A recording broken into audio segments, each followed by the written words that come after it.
भारत सरकार ने सिंधु जल संधि में बदलाव की मांग की है। भारत सरकार ने इस संबंध में पाकिस्तान को एक नोटिस भी भेजा है।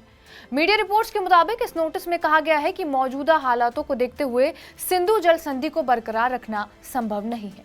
भारत ने सिंधु जल संधि में बदलाव किए जाने की बात कही है और इससे जुड़े शीर्ष सूत्रों ने पाकिस्तान को भेजे नोटिस के बारे में जानकारी भी दी है। भारत ने ये साफ कहा है कि 1960 से ही ये संधि चल रही है और अब इसके अलग अलग अनुच्छेदों का वास्तविक मूल्यांकन होना चाहिए। भारत ने पाकिस्तान को 30 अगस्त को भी इससे जुड़ा नोटिस भेजा था।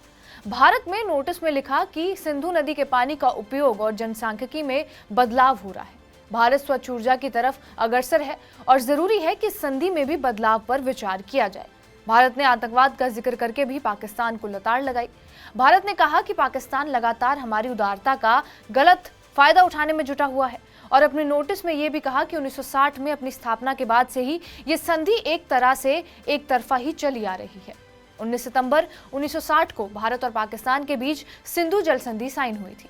वर्ल्ड बैंक ने संधि की मध्यस्थता की थी। कराची में तत्कालीन प्रधानमंत्री जवाहरलाल नेहरू और पाकिस्तान के राष्ट्रपति अयूब खान ने संधि पर साइन किए थे। संधि के तहत सिंधु नदी के पानी का बंटवारा हुआ था। सिंधु नदी तंत्र की 3 पूर्वी नदियां रावी, सतलुज और ब्यास का पानी भारत को और 3 पश्चिमी नदियां सिंधु, झेलम और चेनाब का पानी पाकिस्तान को मिला। भारत को पश्चिमी नदियों पर रन ऑफ द रिवर यानी कि आरओआर परियोजनाओं के जरिए बिजली बनाने का भी अधिकार प्राप्त हुआ था। संचार के लिए एक चैनल बनाए रखने और संधि को भी चालू रखने के लिए एक स्थायी सिंधु आयोग का भी गठन किया गया था।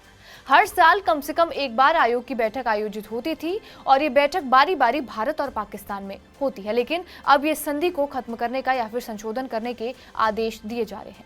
दिलचस्प बात यह भी है कि जम्मू कश्मीर में भी संधि की समीक्षा की लगातार मांग उठती रही है, जहां लोगों की राय यह है कि उनके अधिकार के बिना, किसी के परामर्श के बिना उनका पानी दिया जा रहा है। पंजाब और हरियाणा में भी पानी को लेकर भावनाएं मजबूत हैं, जो बाकी योजनाओं और कई लाभार्थियों के लिए हो सकती हैं। बहरहाल, आपका इस खबर पर क्या कुछ कहना है, हमें कमेंट बॉक्स में जरूर बताएं। बाकी देश और दुनिया की तमाम बड़ी खबरों के लिए बने रहे हमारे साथ TV9 डिजिटल पर।